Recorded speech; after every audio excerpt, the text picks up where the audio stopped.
Thank you, Obi. So we'll get started. Our first discussion today is entitled Sustainability in Corporations. I'm going to make a brief statement and then start our discussion. Companies are primarily interested in social or environmental issues to the extent that these issues may affect the performance of their investments over a time frame that is relevant to them. So I'm going to kick off this discussion by asking Tariq a question. Tariq, once again, thank you for joining us today. Social responsibility or sustainability is part and parcel of Agility's culture and core values. How do you do it as a global player? Why do you do it? And where do you believe it will take Agility in the near future? I think, first of all, when you are doing business in 120 countries, it's always the case that your stakeholders are very diverse. They have, and the most important stakeholders, obviously, to us are our customers and our employees. And it's very important that we are able to respond to their needs and what's important to them. And we honestly feel this is the right thing for a company to do and to be focused on. And I think we are in a unique position, given that we work with companies to help re-engineer their supply chains to really impact sustainability in a way that perhaps other companies can't. So I think it's something that stems from what we believe is a core competency in our group and in our company, and something that I think we are in a unique position to add value to. Thank you. Dr. An, thank you again for joining us from Zurich. Given Dow is one of the world's leading petrochemical companies, what are your most significant waste and emission streams from your current operations? And what is Dow as a corporation doing to reduce these emissions for yourselves and for others? Well, we are huge users of energy. That's how we produce the products that we have. That leads to very significant greenhouse gas emissions, something on the order of 38 million metric tons a year.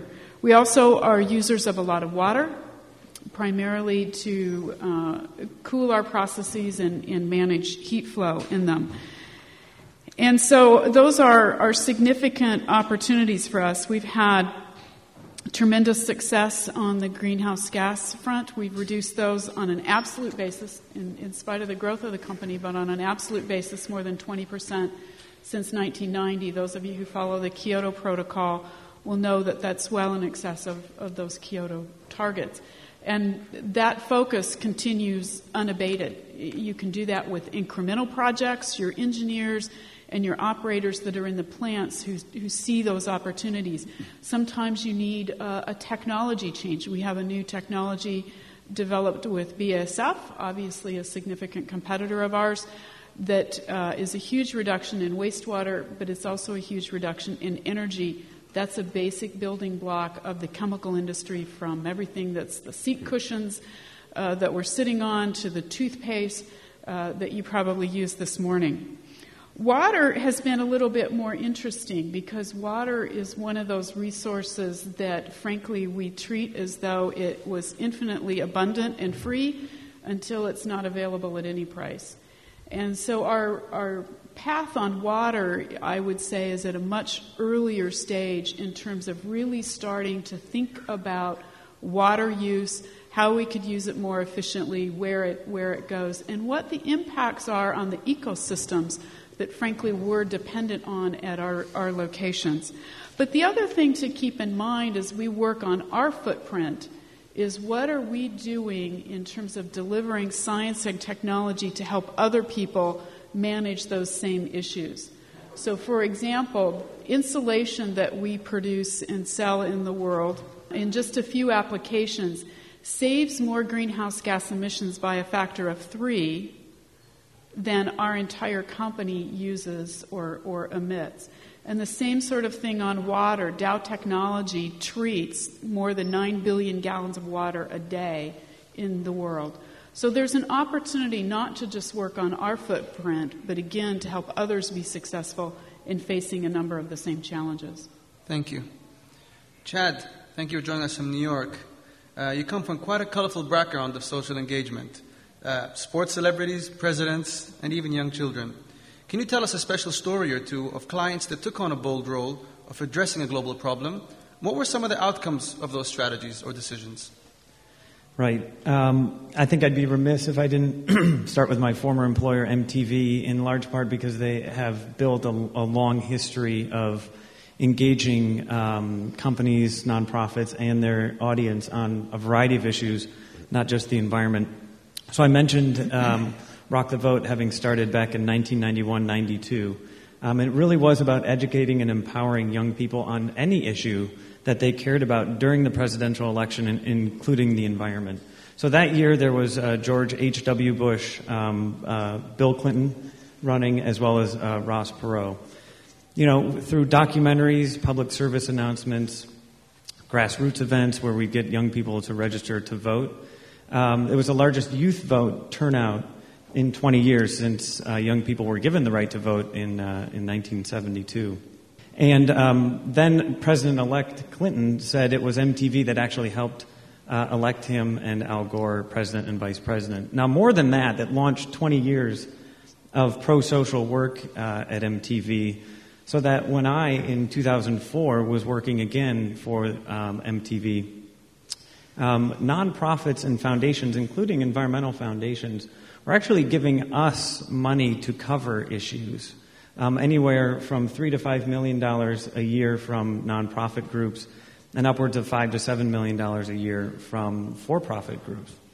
What I like about that is we were building a business, quite frankly, around doing good.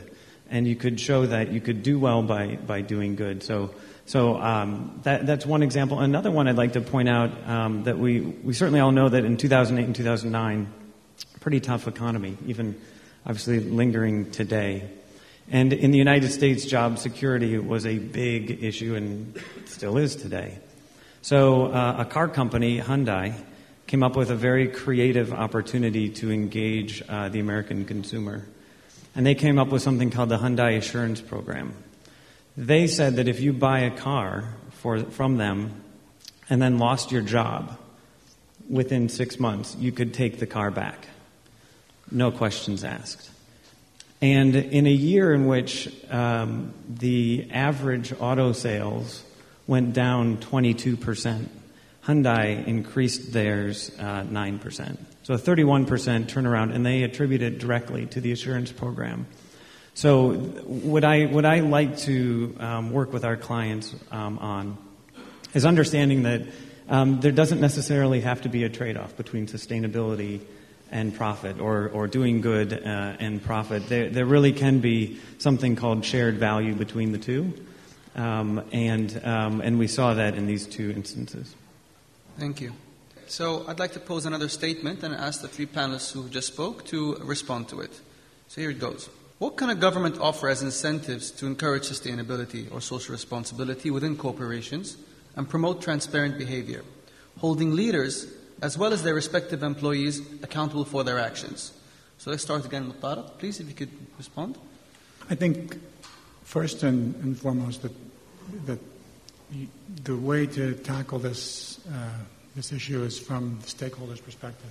And the government clearly is an important stakeholder, and they need to incentivize and spur things on with regulations and what have you. But, you know, I think for me the most important drivers need to be those that are internal to the company, the stakeholders that the company feels closest to, and those are the customers and its employees. And I think if you're able to approach the problem from that perspective, then you're much more likely to end up with a result that's going to be sustainable and one that's going to stick. Because you can't just regulate and get companies to change the way they're going to do business. You have to engage them and work with them in a way that impacts their stakeholders. Thank you. Dr. Ann, would you like me to repeat the question? Just let me know. No, I'm clear on the question. Incentives is one of those very challenging areas. And I think one of our struggles as a company is, when does an incentive become a subsidy? So we're all for incentives, but we tend not to like subsidies. And so that's a very fine line, I think, for policymakers to walk. But I would offer these thoughts. They need to be flexible. I would encourage governments not to pick technology winners and losers, because you may find as you send a signal out to the private sector that they will invent things that we really didn't think were possible. If you can unleash the creativity and the power of people's minds to innovate, I think we can move further and faster than we might otherwise. They need to be clear and certain. This is certainly one of the challenges we have in the United States. These things, they're here one year, they're gone the next. You can't make investments in R&D, in manufacturing, if you aren't certain that those incentives are going to be there for some period of time that allow you to make those longer-term decisions. And then ultimately, they do need to be time-limited, because you don't want to subsidize a technology forever. At some point, it's got to stand on its own merits, or it needs to be replaced by something better. And the one thing that I think is really critical is for governments to package that up in some sort of clear, articulated strategy. Again, so that companies, the private sector, can make decisions for the long term, because ultimately a number of these need decades for those investments to pay off. Thank you. Chad, I'll pose the same question to you, but I'd like to add something to that. When a company takes the initiative to address a globally recognized problem, does it add equity to a brand? Yes, is the short answer to that. And let me step back, and I was thinking about a few of the programs that we talk to our clients about that matter not just to the company but also to their consumers. And I was thinking specifically in sustainability. And one that comes up a lot for our work in the United States it's actually a partnership between our Environmental Protection Agency and our Department of Energy called Energy Star. So it's basically a seal of approval that if you build or use a certain product or service that meets certain criteria in sustainability, you get to use and market your product with the Energy Star sort of seal of approval. Could be consumer electronics, could be an appliance. And the Energy Star partnership now has something like 20,000 different companies that have signed on in some way. And last year, 2010, it's estimated that consumers saved about $18 billion in their utility bills. And that is equivalent to greenhouse gas emission removal of about 34 million cars from the roads. So there was those kind of programs that governments can offer do and can incentivize both the consumer and the business. But you ask another interesting question about equity to the brand. And again, yes, there's a great study that was done at the end of 2010 about the impact that citizenship has on a brand. And through regression analysis, it showed that anywhere from 2 to 3% of your revenue and sales can be directly attributed to a company's citizenship. Now, 2 to 3% actually doesn't sound like a lot, and quite frankly, oftentimes people cite statistics like 90% of consumers say they'll buy a product if it's created more socially responsible or sustainably.